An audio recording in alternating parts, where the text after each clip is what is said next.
All right, welcome everyone. Thank you all for being exactly on time. Seeing lots of participants already flooding in. Great to see your numbers. Yeah, we'll get started here in just a moment. Once we hit the official 10 o'clock mark, we'll get started. So just hang tight, make sure you got everything you need.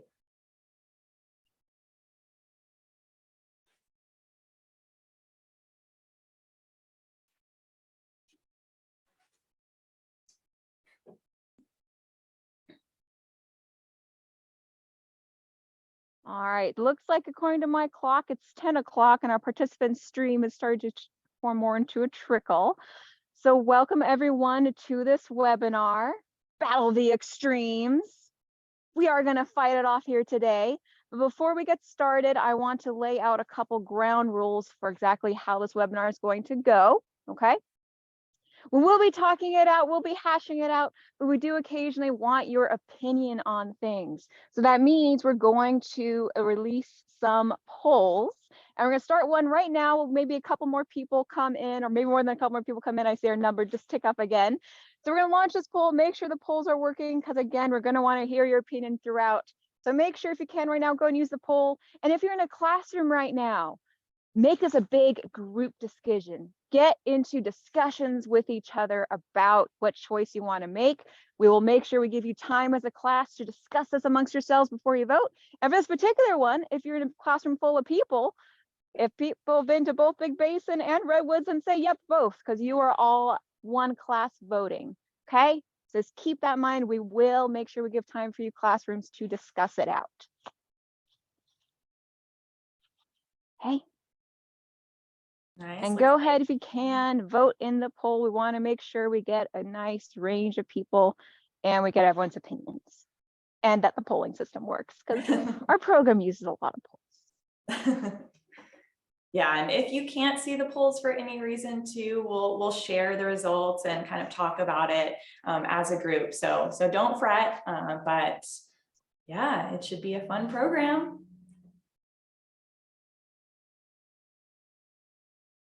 Okay, it looks like we've got some responses coming in. Another quick thing, I see we have one person in the Q&A. We will be looking at the Q&A at the very end.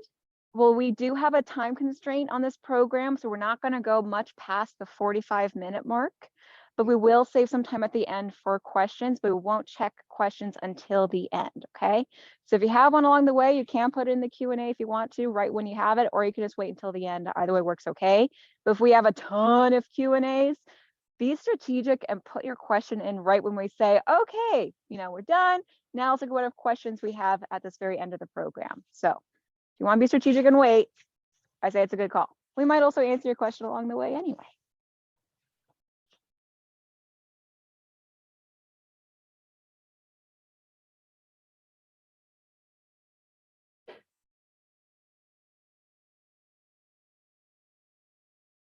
All right, how about, do you want to wait like another minute or so, Molly?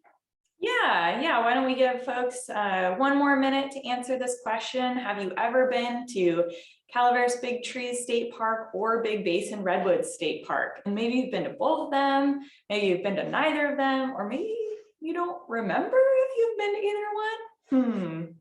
Looks like we've got a few maybes. That's fair. I don't remember all the places I've been for sure, especially if I was like 10 years old. Maybe. All right, maybe we'll give you guys 15 more seconds. Get those answers in, and then we'll get started with our program.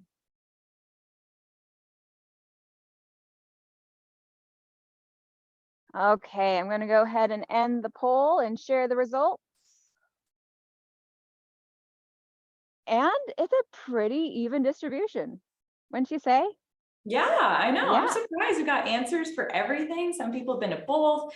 More people have been to Calaveras than Big Basin. I know, dang, we'll have to convince you guys to come over to Big Basin. And then quite a few folks have been to neither. So that's okay. We're going to introduce you to both of our parks during this program.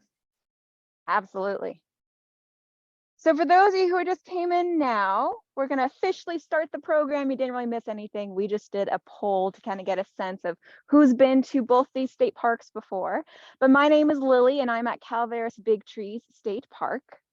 And I'm Molly, and I'm at Big Basin Redwoods State Park. And today we're going to fight it out. Okay, it's called Battle of the Extremes for a reason. And we asked you all if you've been to either of these state parks before, just to kind of get a sense if you're familiar with this area. But today we're going to focus in on the trees that these two parks feature. And that's the reason why we're battling it out. So to give you more of a sense for where we are and also these trees, I'm going to share a map here of the distribution of the coast redwood, which is what Molly is represented, and the giant sequoia, which is what I'm representing. This was made by Save the Redwoods League, which is a great nonprofit partner for both our parks, and it is an awesome way of showing you where these two trees live and also where we are. So the bright lime green circle that's already on this map is where I am. And Molly, I'm gonna give her a nice kind of dark red color here. She is over here-ish, all right? She is down there. As you notice, she's within the kind of bright, to me, it's like a burnt orange range that I'm circling right along here. That's where the coast redwoods naturally grow in California and also in a little bit of Oregon. The giant sequoia, the tree that's found here in the bright lime green circle, that tree is only found, this one's a little bit harder to see, but it's within this bright lime green strip I just drew around there. You can kind of see that yellowish color. That's where the giant sequoia naturally grows. They're found in very different parts of California, but they are found within the same state. Coast redwoods along the coast, makes sense, right?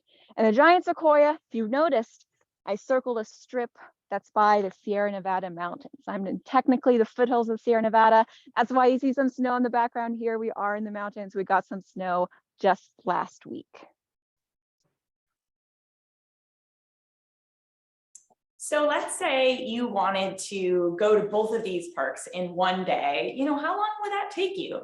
So we wanted to show you a map here of the driving distance between our two parks. So you'll notice that Calaveras Big Trees is over on more of the east side of California.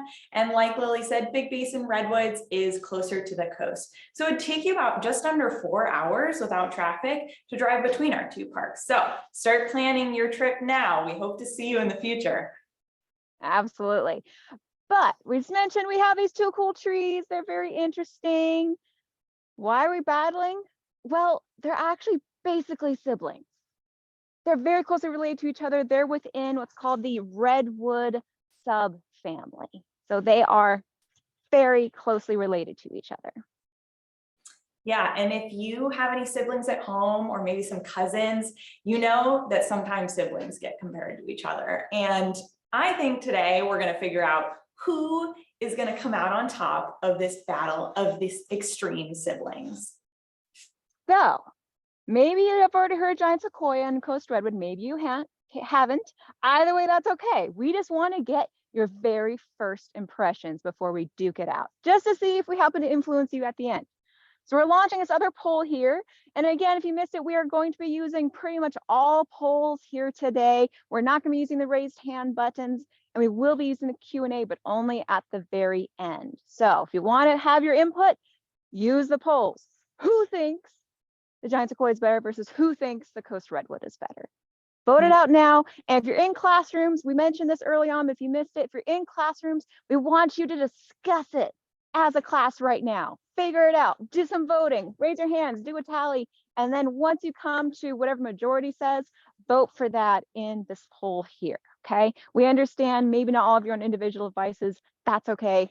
Just get a group consensus, agree on one or the other with majority and go ahead and vote. And so far, y'all can't see it, but it's like ticking back and forth a bit. So this is going to be exciting. This is going to be a good battle. It's close, I know. What's it going to be? I don't know, but we're going to give you all, I want to do another like 30 seconds or so, especially for those classrooms who might be discussing it. Given our 30 seconds, it's okay if you don't know anything about these trees yet. If you want to just pick one at random, go for it.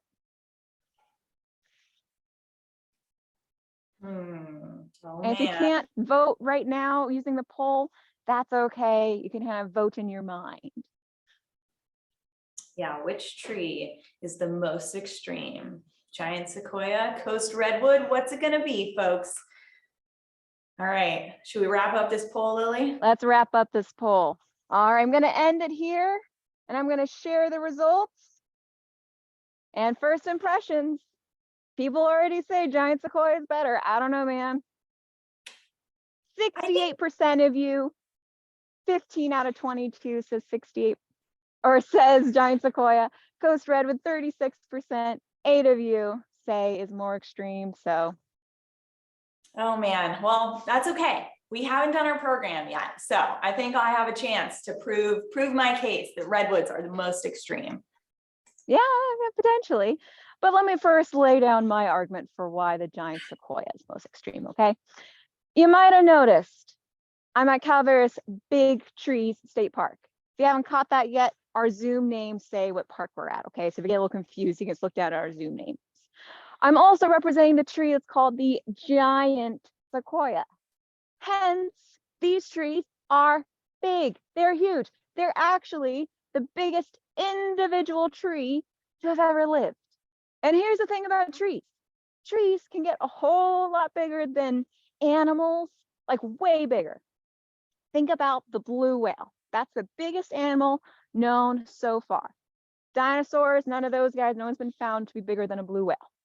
It takes 3 blue whales stuck nose to tail to get as tall as the tallest giant sequoia, and over 15 blue whales to get as heavy as the heaviest giant sequoia.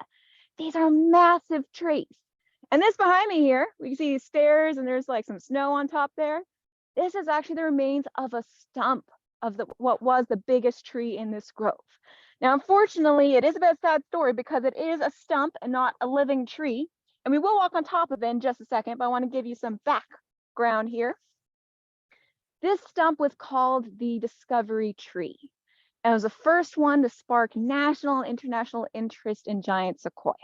We're talking way, way back in the 1850s. What happened during the 1850s? Well, I mean, it started in 1848 technically, but the gold rush.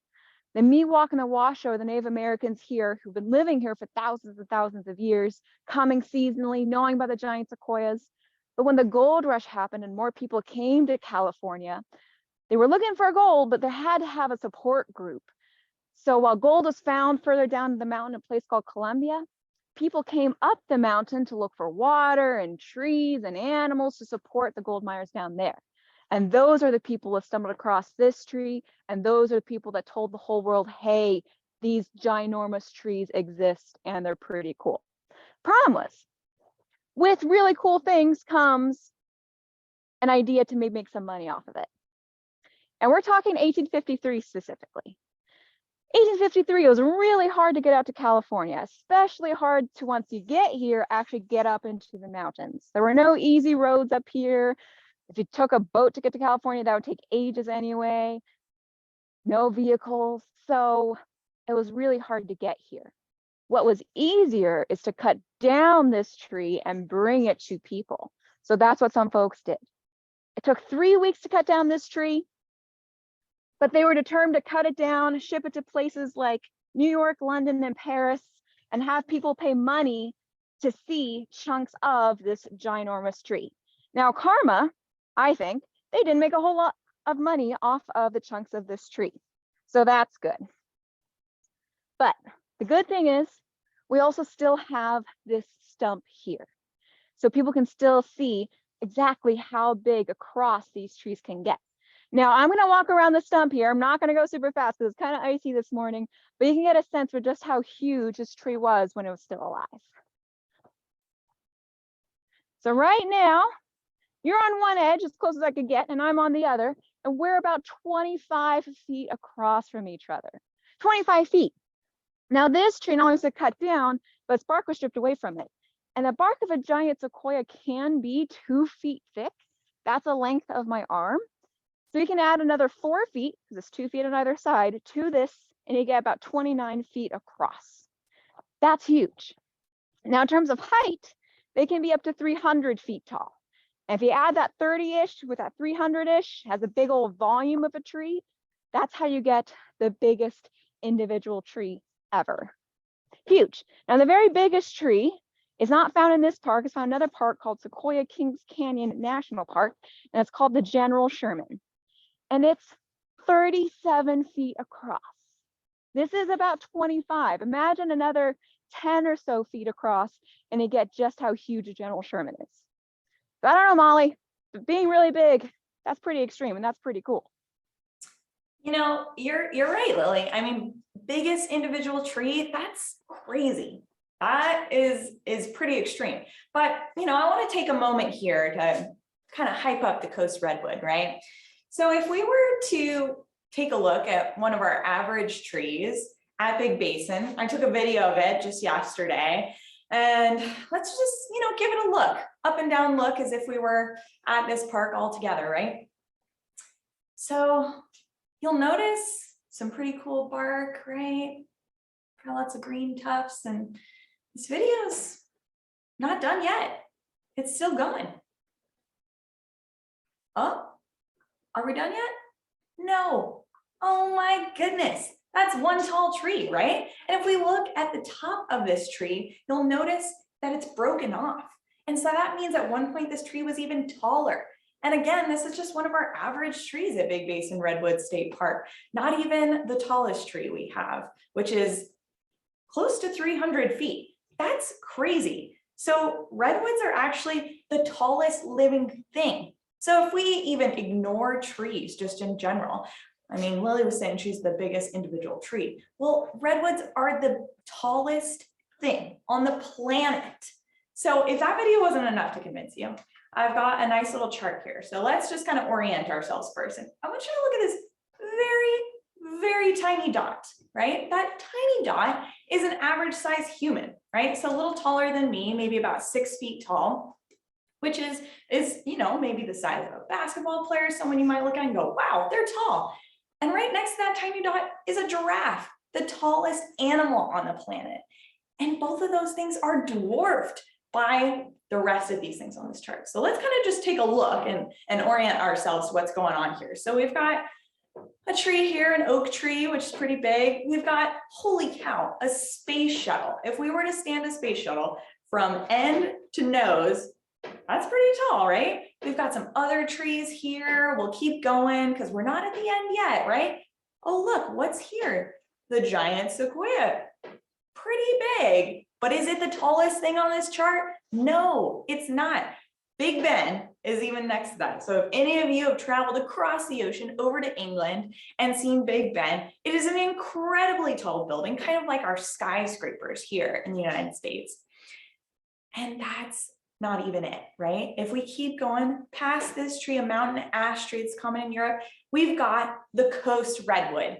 It is the tallest thing on the planet. And if we look back to this human, that gives you an idea of scale. Holy cow. And this chart is referring to a redwood specifically at Humboldt Redwood State Park. So not a Big Basin, but up north in California, where their trees, their coast redwoods get even taller. And that tree is 374 feet tall. So like Lily mentioned, comparing to General Sherman, which is the biggest individual giant sequoia, the coast redwood in Humboldt, Hyperion, is 374 feet tall. And I gotta say, that's pretty incredible, right? Tallest living thing on the planet. I think that's a smackdown. What do you think, Lily? Yeah. Thank you. Thank you very much. So you may be asking yourself, how do these trees get so tall? Right? So let's take a look. Let's take a step back into the climate and the habitat of a coast redwood.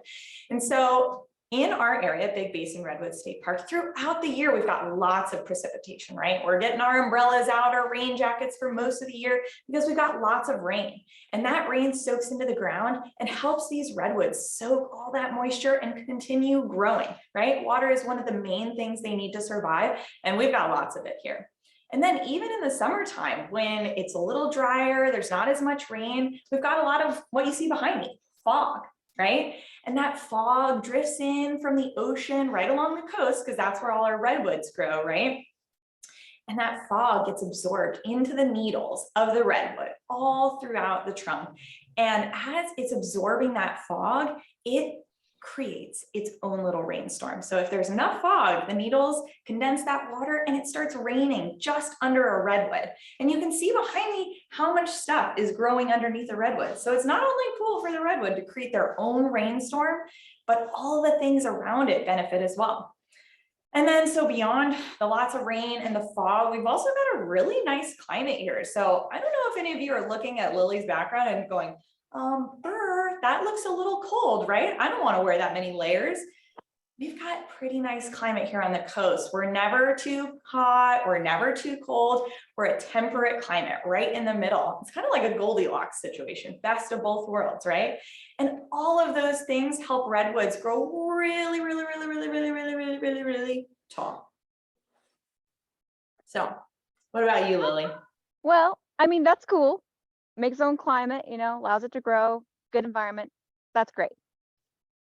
Here's the thing about giant sequoias, right?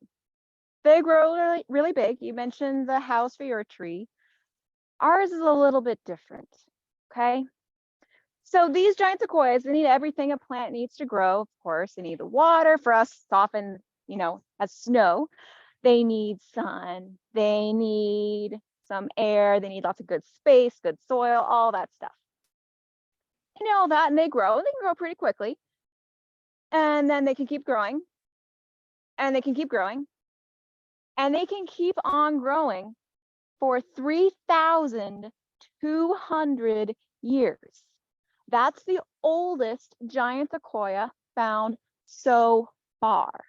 There might be one that's even older than that. We just haven't found it yet.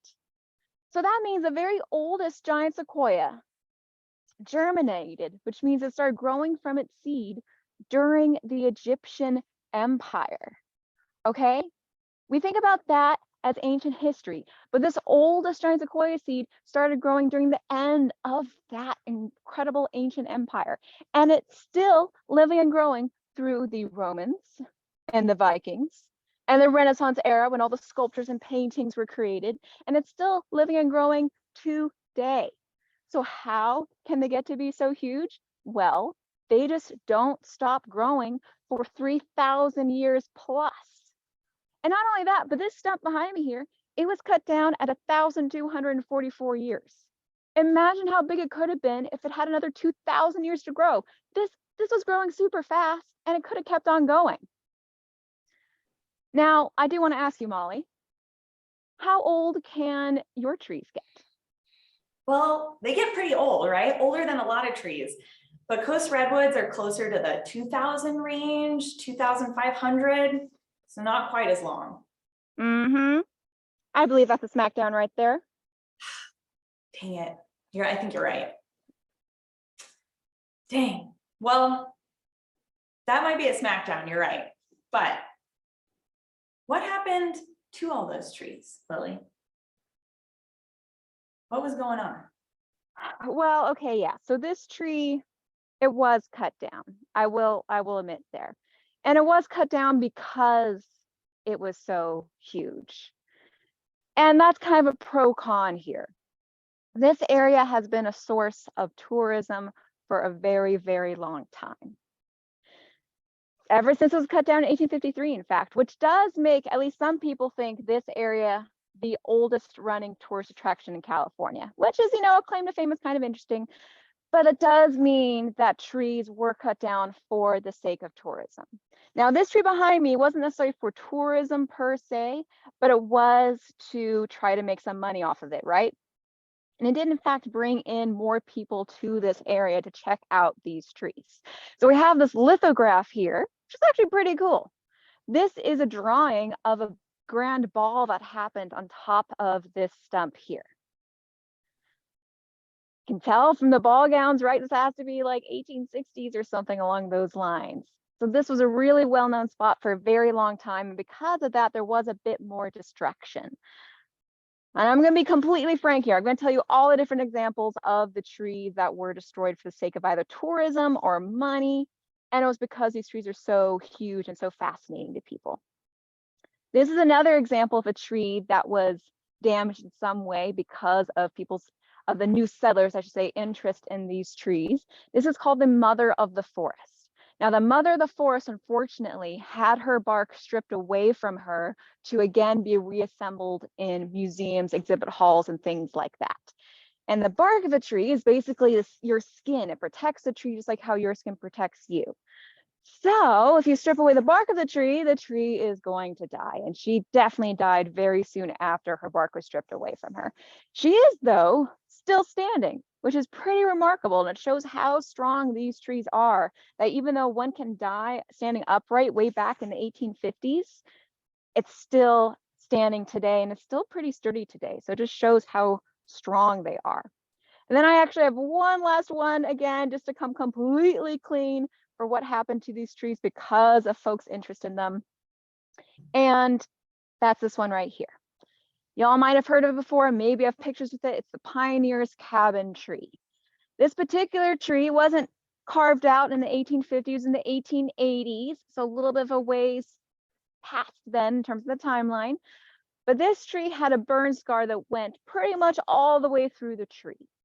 And because of Yosemite, which also has giant sequoias, carving out one of their own trees and it drawing in a ton of people to come see this carved out tree that you can walk through, take your carriage through, Calaveras Big Trees, before we were a state park, but this general area decided, hey, let's carve out our own and let's use this tree because it's already got the little burn scar through it, so it's easier. And as you can tell, it's really popular. I mean, a band got their picture with it. You have people going through with their horses and carriages with it. You might have pictures from like 10 years ago of yourself with it. Now, we don't know for sure that this carve out's what killed the tree, but we do know for sure that this carve out weakened the tree, because this tree was still alive all the way until about 5 years ago, when, because it was so weak by likely, again, this carve out, could have been weak also just because it was burned before, but it was so weak that eventually it fell over from a massive rain and windstorm. It just couldn't keep itself upright anymore. So yes, our trees are old, they're really huge, and that's awesome. But because they're so old and so huge, that made people very interested in them. And lots of the new folks that came in after the gold rush kind of took advantage of the trees. So you do have me there, unfortunately. But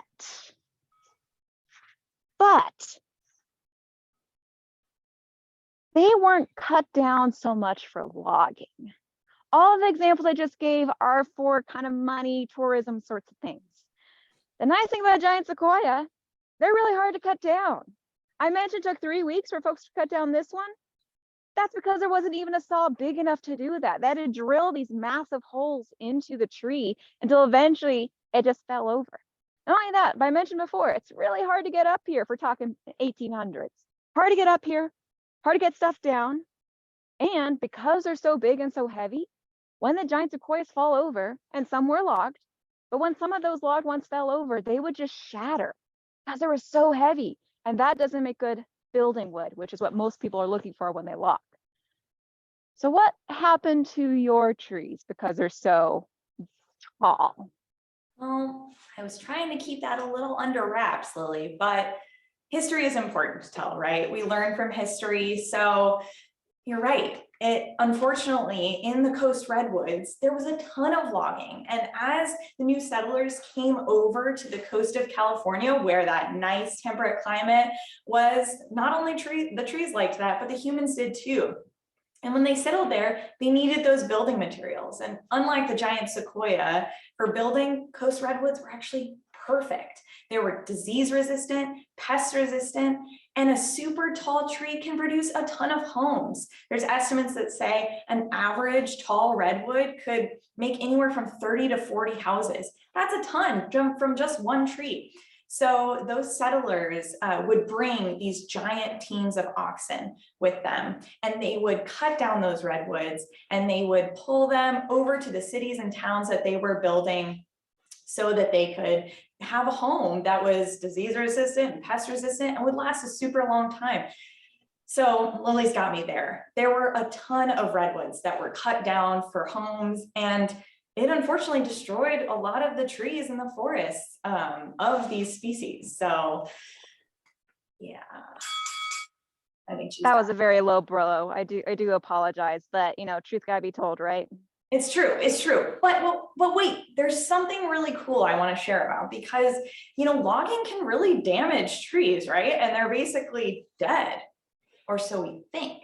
But coast redwoods are actually really cool and they do this amazing thing. So first off, we know that most plants reproduce via seed, right? And redwoods have those too, right? If I show you a little cone from a redwood, you'll see that it's pretty small for such a big tree. And that cone has, anywhere from 30 to 60 seeds in it. And so the redwood can reproduce that way. But if we look next to me, right, over here at the base of this redwood, you'll notice something coming out of the bottom. And those are tiny little sprouts. So those sprouts are coming out from disturbances, right? They don't always just pop out from the base of a redwood or along the trunk, but they usually happen when the tree is stressed. And at Big Basin, we had a fire recently, about 2 years ago. So lots of our trees are stressed because of that fire. A lot of their foliage was burned off, their branches broke, and so they're sending out all these sprouts. But a stress is not only from a fire, right? It could be from being logged. So when a redwood is cut down, it's totally logged, those sprouts come out again, and they come out from the base, even though the tree has been cut down. And all those little sprouts are kind of a second chance at life for that redwood because each little sprout is a clone of the tree that it came from. And so if we look here, I took a picture at the very base of a redwood that had been cut down. And you'll notice that there's kind of a circle of trees around it, right? And again, these redwoods look kind of funky because we just survived a fire a couple of years ago. So they're pretty burnt, but you'll notice all the sprouts are coming up along the trunk as well.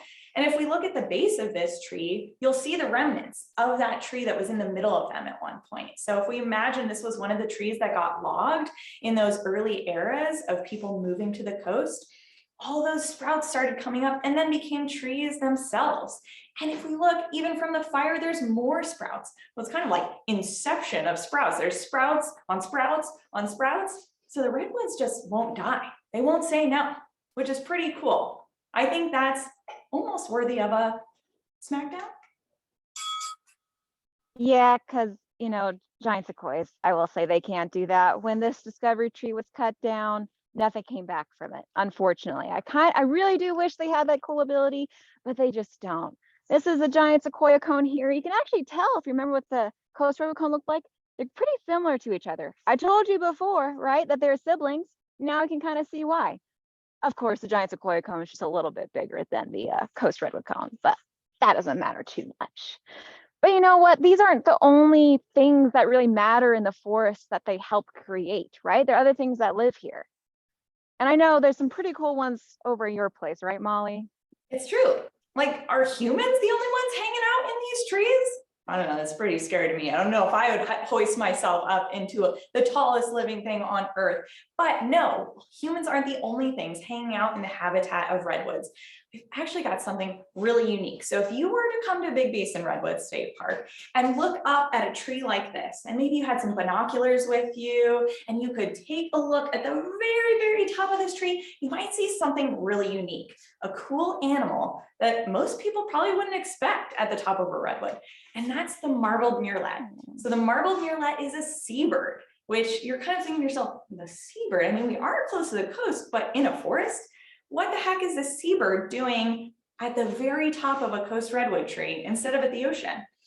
Well, this bird relies on old growth forests that have really, really tall trees like redwoods because they fly around at a certain time of year when they are getting ready to have a family, right? So they rely on these old redwoods to have a nice big branch that they can lay their egg.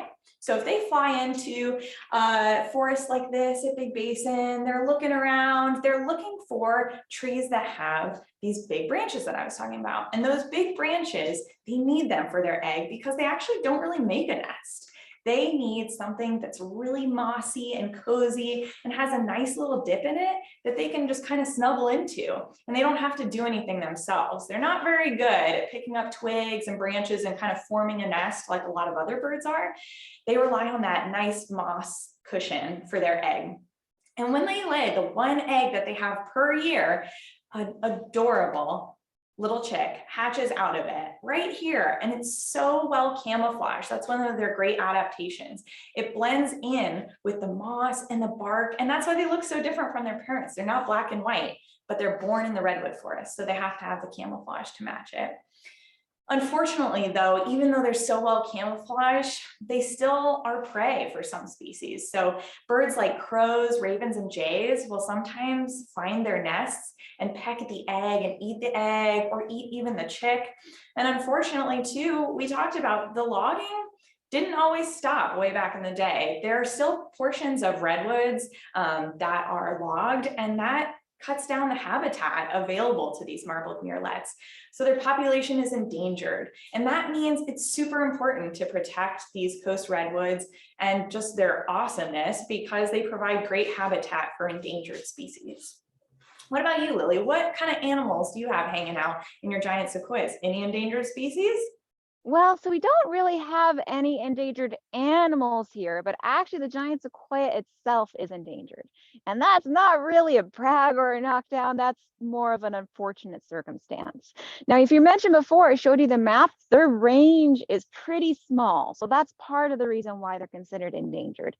But another, unfortunately, is that they're just not doing great with our current environment, our current climate. They're not used to the increased temperatures due to climate change, the drought we've been having, and they're not used to the forests that surround them now. These forests are very different from the ones we used to have. This one is a lot more densely packed than it used to be, partially because of actually suppressing fire.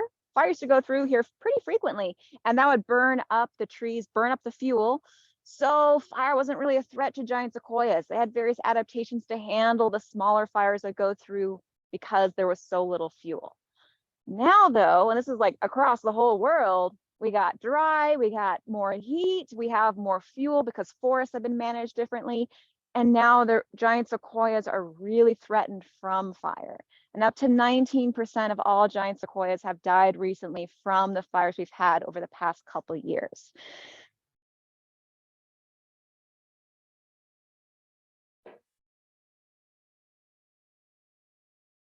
Oh, it looked like Lillie froze at the worst time. Oh, yikes! She's nervous about those giant sequoias and their population. So let's see if we can get her back while we're waiting.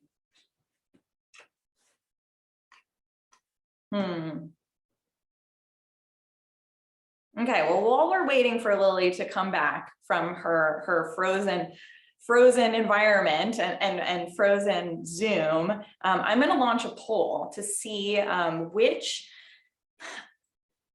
of these animals you would like to be. So Lillie was about to talk about some really cool animals that she had at her park, one of them being a black bear.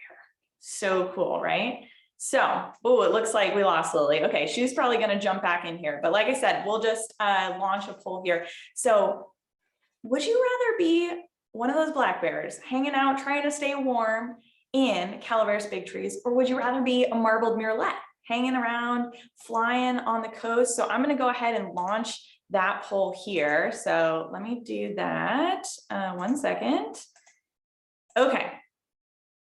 So you've got an opportunity to pick here. Are you going to be cozy in a coast redwood, making your little nest in some moss? Or are you going to be a black bear, big and fluffy, eating almost anything you want, hanging out in the snow? What are you going to do?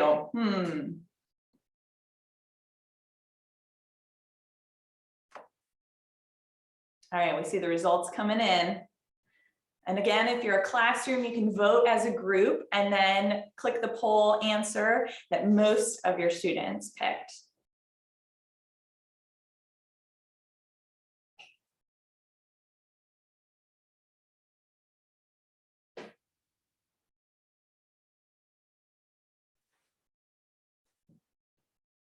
Excellent. Results are coming in. Let's see and think about, yeah, what kind of lifestyle do you want to live in? What habitat are you most excited about? We'll give you about 30 more seconds to complete the poll. And it looks like we're getting Lillie back. Hello, Lillie. Nice to see you again. We're just launching the poll about the different animals that people could choose to be. Let's see if we can. Are you there, Lily? Oh, she's getting her earphones in. Okay, we'll wait for her. All right, so we have gotten the results of this poll. Let's see. Oh man, I think Calaveras big trees stole the show again. Most folks here want to be a black bear.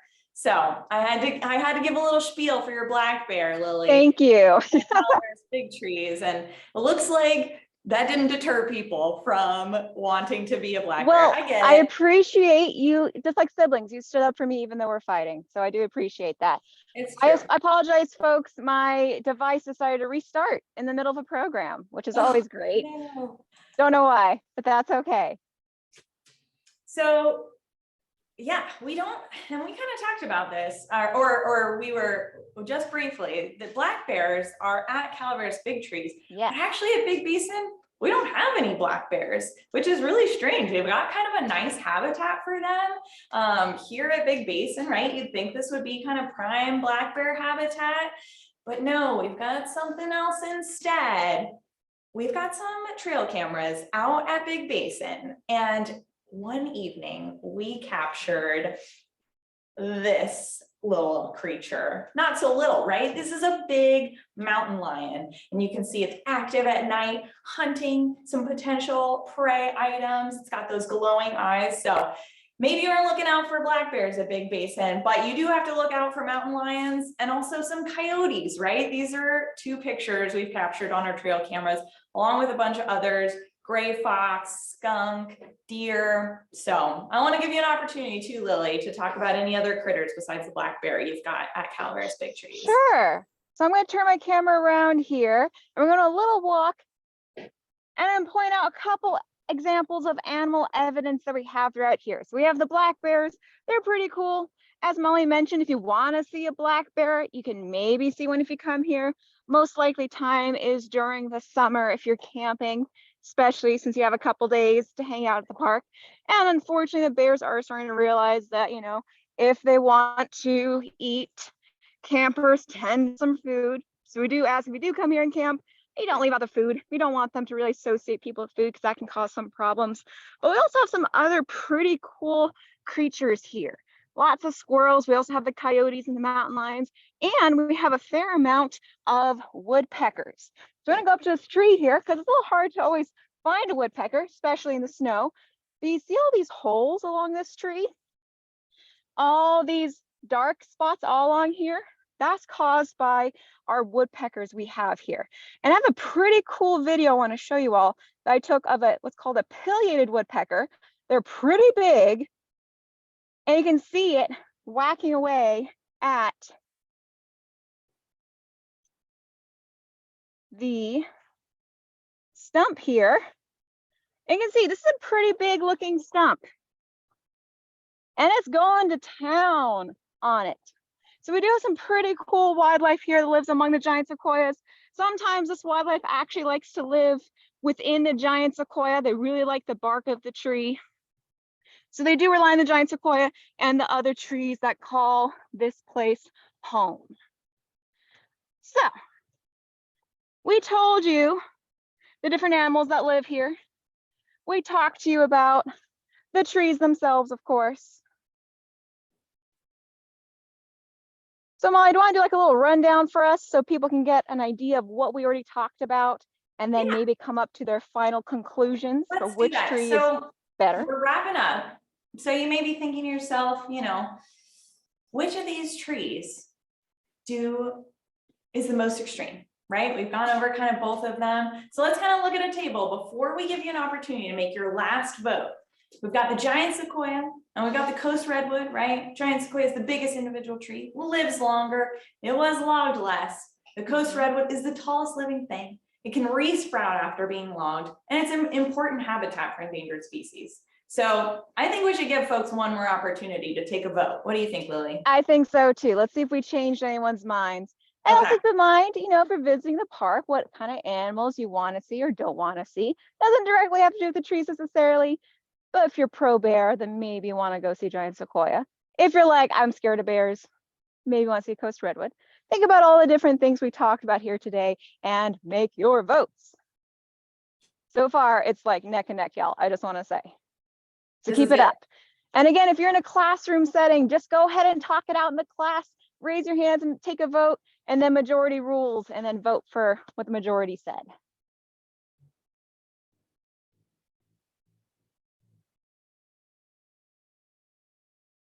I don't know, Lily, what do you think? It's pretty close. What's it That's gonna be? pretty close. We'll give you all, you want to say another minute because it's so close? Okay, we'll give you all another minute.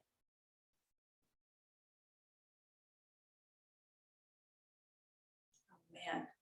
It's still so close. Edge of my seat.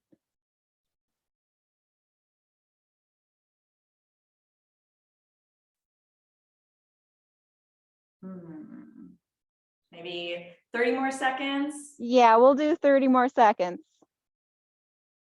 The nice thing is we can already tell, we will share the results, I promise, but we can already tell that some of you have changed your minds. So clearly this discussion here has made a little bit of an impact. All right, you have 10 seconds remaining to cast your vote. Get those answers in. Get those answers in. Okay, I'm gonna end it, Molly. That's fair. Sorry, Oh. not sorry. So close. Oh.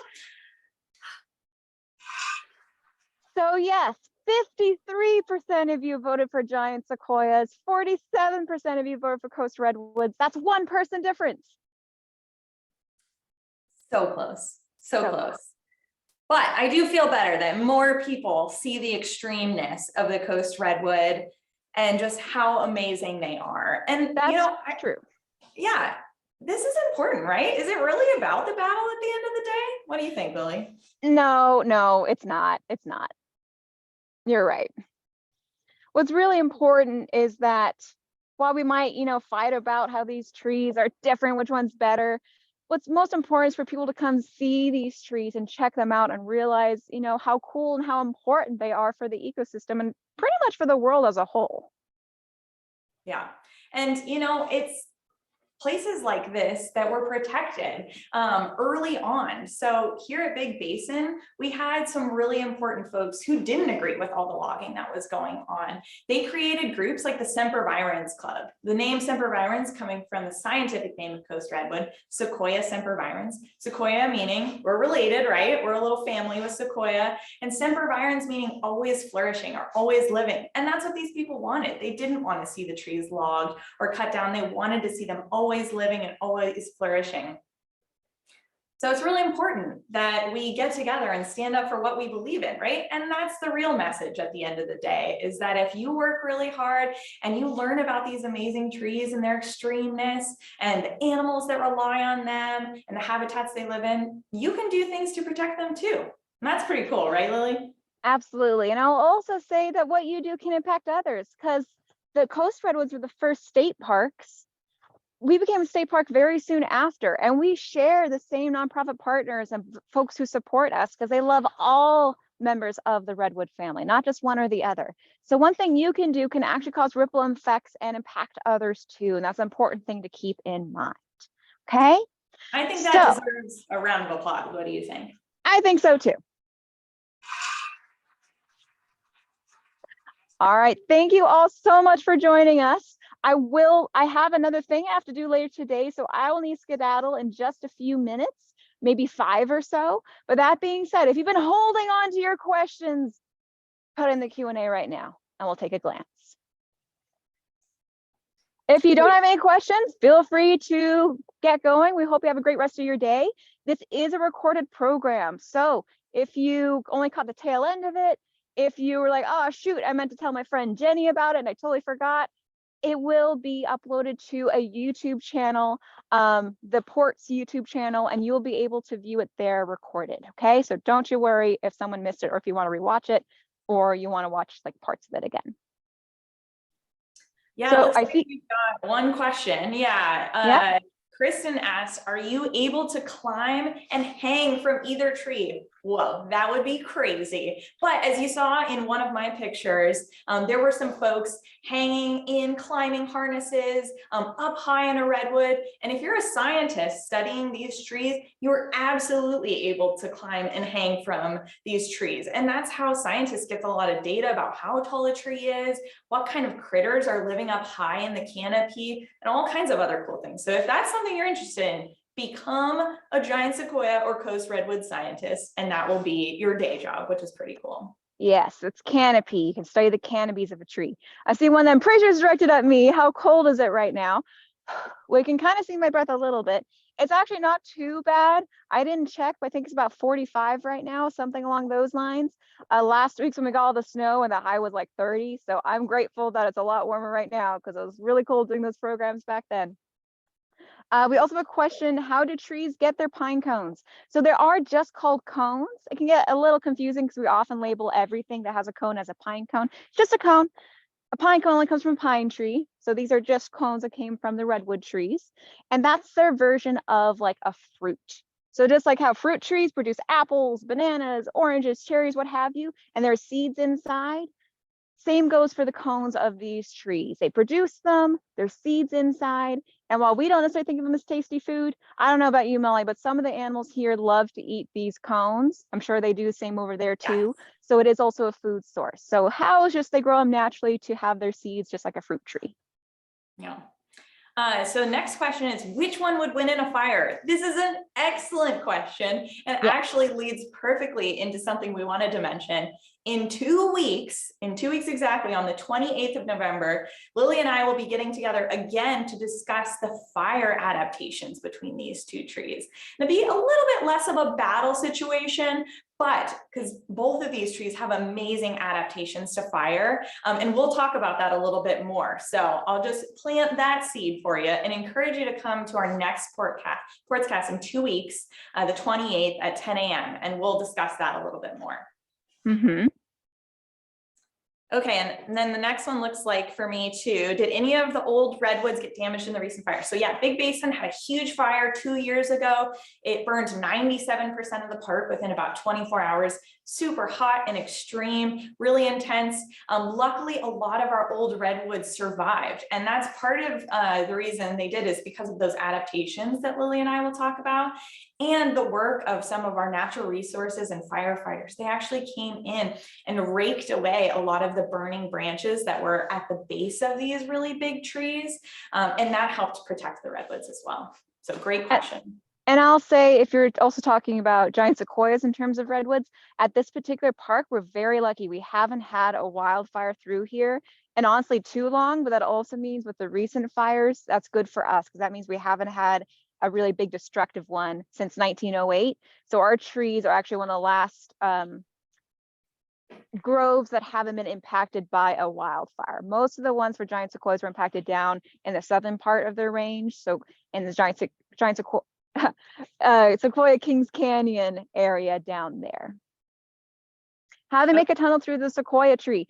So they used a various series of tools. At this point, they actually had saws and tools more big enough, I guess, to cut away at it. There already was a burn that went pretty much through the tree. So we're going to talk more about fire next time. So you'll learn about that and how that can still mean a tree can stay alive with a fire. But they use saws and chisels and those sorts of things to kind of make the hole bigger and then keep making it bigger and bigger and bigger. So they didn't have to like saw through it. They kind of had to chisel away at it using some saws and some chisels to make the hole that was already there, a little one, bigger and bigger and bigger. Next question, how do the animals help the trees? This is awesome. I love the connection you're making between the animals and the trees. One way is that Lillie mentioned that critters love eating the cones, right? And the things inside of them. Well, sometimes, you know, they can't process those seeds all the way, right? And they kind of end up coming out the other end, and they come encased in a little package of fertilizer, basically. And by that, I mean Their poop. So their poop helps grow those seeds and help them germinate so that they can spread. And oftentimes if they don't eat the seeds, maybe they'll grab a branch to put in their nest, and that branch has the cone still attached, and those seeds get transferred to other places. And so that really helps the trees too. For the most part, animals help by spreading the seeds and creating a bigger population of those trees, which is pretty cool. So they kind of rely on each other and create a great interconnected ecosystem. Yeah, that's pretty much the same for a giant sequoia as well. Awesome. Okay, and it looks like our last question, and then we'll probably wrap up. So Lillie, Yeah, I need to have a get break going. between her next program, but do we like our jobs? That's an awesome question to end on. I'll speak for myself and then let Lillie answer. I love this job. It's so fun to be outside all the time, be getting to explore these beautiful places on a daily basis, getting to observe things like that woodpecker pecking holes, or maybe seeing an animal leaving tracks behind on the trail, and also getting to talk to people on an everyday basis and teach them about these amazing plants, these amazing animals, and how cool they all are, so that you go out and teach other people too. What do you think, Lillie? Yeah, I really love this job. I've always been very interested in what's called ecology, which is the study of why are things in nature interconnected? How are they interconnected? Why is a giant sequoia so huge? Those sorts of questions. So I love that I'm able to learn about them myself to help satisfy my curiosity. But then because I find it so interesting, I can share it with everybody. And I especially like this component where, a lot of people we talk to, Molly and I, are hours and hours and hours away. I've talked to people in Canada before. So it's really great that we can share this, not just with the visitors that come to our parks in person, but to people who couldn't make it because they're so far away.